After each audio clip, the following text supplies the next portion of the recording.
Hello, and welcome to MovieSong. Enter the me decade. The Nixon campaign crushes McGovern, while Frank Wills uncovers a break-in at the Watergate Hotel. America has neither peace nor honor in Vietnam, as the Bug becomes the world's most popular car. Glam, soul, and rock and roll collide on the airways, and in sport, a stunned Jim McKay narrates the massacre at Munich. 8 or 9 terrified living human beings are being held prisoner. You see the year is 1972, and the film has an all-star ensemble cast. The theme song looks to better days ahead, and the movie, a disaster for the ages, is none other than... Oh my God. The Poseidon Adventure! Everything's upside down! With Gene Hackman, Ernest Borgnine, Red Buttons, Carol Lindley, Shelley Winters, Roddy McDowall, Stella Stevens, Jack Albertson, Pamela Sue Martin, Arthur O'Connell, Eric Shea, and Leslie Nielsen. Produced by Irwin Allen, directed by Roland Neames. In a nutshell, give us the plot of the Poseidon Adventure. A bunch of people are leaving New York on the Poseidon, the SS Poseidon, which is correct. a luxury liner going from New York to Athens. And along the way, it's New Year's Eve, the tidal wave hits, the Poseidon turns upside down. Who lives, who dies, who's going to make it, and how? The Poseidon Adventure is part of a series of disaster films that dominated the first half of the 70s, starting basically with Airport in 1970, which is an adaptation of a novel by Arthur Haley. I think Helen Hayes was nominated for an Academy Award. It moved on to the Poseidon Adventure in 1972, which was a smash hit. And then 275 releases, which is Airport 1975. And then The Towering Inferno. Poseidon Adventure is really a centerpiece of this because it was the second one. It was a blast. It's the apex, it's the acme, it's the centerpiece, it's of the disaster diamond movies, in the right? tiara. Yeah. It's the one. The actors did almost all of their own stunts, including what shocked us all. Hanging on the table, and I picked my feet up, I would be falling straight away from camera, flat, with my hands out. Whoa. One of the key things about it, and you kind of forget it now, is like all the sets were upside down. So among all this tragedy, once our group of people get up and start making their way to the engine room, they have this one moment of levity. They walk into the men's room, so all the urinals are up on the ceiling. So you're like, well, how are you going to use that? Rich, tell us about the stars. All right, so we lead off with Gene Hackman. He's the star, right? And he's a reverend. He's got the collar. And he's coming off hot and heavy from The French Connection. 1971 Academy Award winner Gene Hackman, The French Connection. And he doesn't like the movie. He doesn't like the movie. I don't know about his performance. Or everything I've read anyway says he doesn't like the movie, and I don't agree with him at all. Right. Well, and I think he did a great job, too, he did regardless. A great job. He sold it. Next, I guess we got Shelley Winters. Shelley Winters.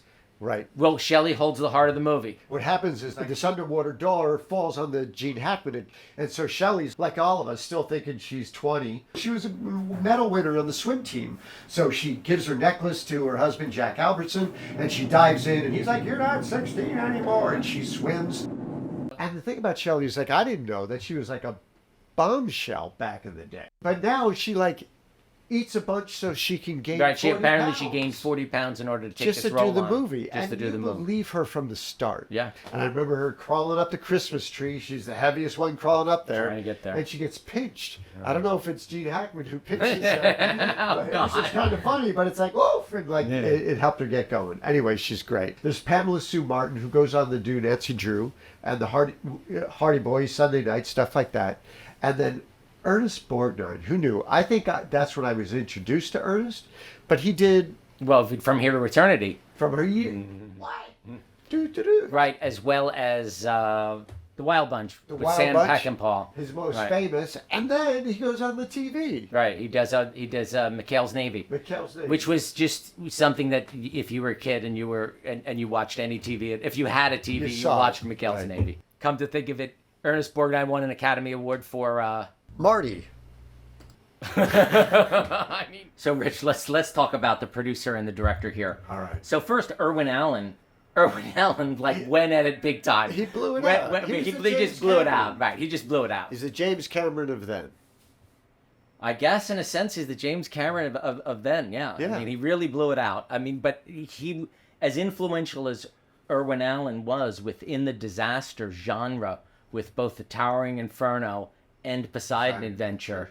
He was also influential in the sci-fi realm.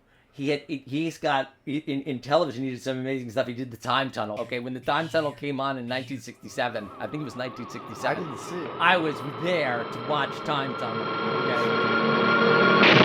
Okay? And it got canceled quickly. But I've never been more disappointed. Like, what happened to the show? Then Lost in Space, which is another, what are you going to do? And what's very interesting, so just to give you an example of the influence that he had, the comedic robot is adopted throughout productions, other people's productions, and other directors' choices. Right. The precocious kid. Yeah.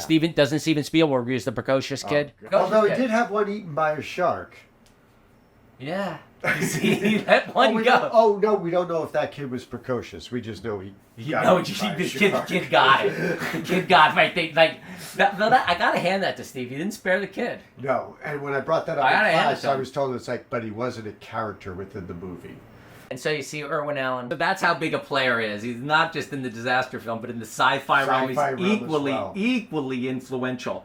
And then our director, Roland Neame, did plenty of cinema in Britain and plenty of cinema in the United States. And he not only had a long and varied career, but he lived to the age of 99, and he would have 2 drinks. Let me try to find it here. He would drink. Like, what's his diet? How do you live to 99? 2 large vodkas at lunchtime, followed by 3 large scotches in the evening. Roland Neame also is distinguished by the fact that he directed Judy Garland's final film, I Could Go On Singing. Like my first? Where'd you get him? Just shot him. What do you say to those guys? What do you say to that? What do you say to that? Right? The studio needed a song in a night, so they called songwriters. We want a song tomorrow. Kasha and Joel Hirschhorn are 2 guys that had cut their teeth for many years at the Brill Building and became successful songwriters, so they take a call. They produce the song in a night, and then the studio has to put the song into production on set. So there's going to be this New Year's Eve party, and the band is rehearsing the song. There's got to be a morning. So you get an intro to it. There's got to be a morning. And she's got long hair. And this is done by the actress Carol Lindley. Or the actual singer of the song that she's lip singing to is Brené Armand. She was a very talented singer and songwriter. She got a boatload of studio work. She worked with a lot of A-listers, including Linda Ronstadt and John Denver. And she even wrote a song for Michael Jackson. So as the movie is coming up to the release date, the songwriters and Russ Reagan, who is an executive at 20th Century Records, they know that they've got something on their hands, so they look to re-release the song as a single. So who do they go to, Rich?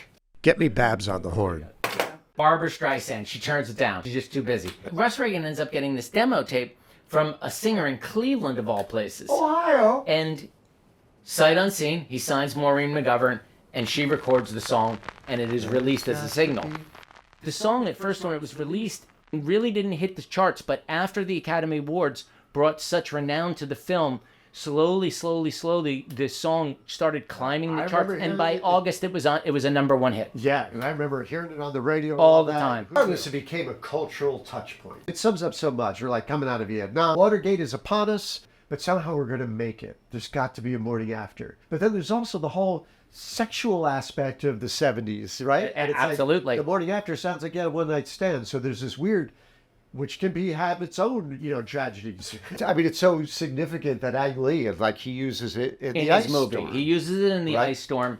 He uses it during a band rehearsal for the kids that are dealing with the fractured relationships of the adults in their lives, their parents and their neighbors. The men put their car keys in a bowl, and at the end of the evening, the women line up and fish them out. The film obviously was nominated for multiple. The film was nominated for actors, multiple actors. Right, Rich. Let's have you read the nominees at the 45th Academy Awards for the Best Original Song for a Film in 1972. Right. So the nominees are The Poseidon Adventure, The Morning After, by Joel Hirschhorn and Al Kasha. We can hold on through the night. Ben, from Ben, Walter Scharf, Don Black. In the two of us need look no more. The Life and Times of Judge Roy Bean, and that's got Marmalade, Molasses, and Honey.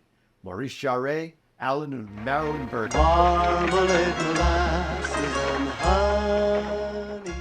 And we got The Little Ark, which is Come Follow Me by Fred Karlin and Marcia Karlin.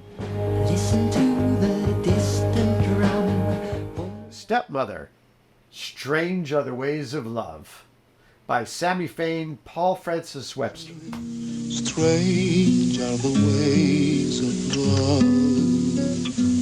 And now for the winners. The winners are Al, Kasha, and Joel Hirschhorn for The Morning After. Oh, there you go. The Morning After Couldn't see wins that it. coming. So that's it for Movie Song. Yeah. And we'll be coming at you next time with a movie and a song from the 80s. What can it be? Leave them in the comments below. Right, leave it on the comments below. Right. Definitely subscribe. We're coming at you right here on Movie Song.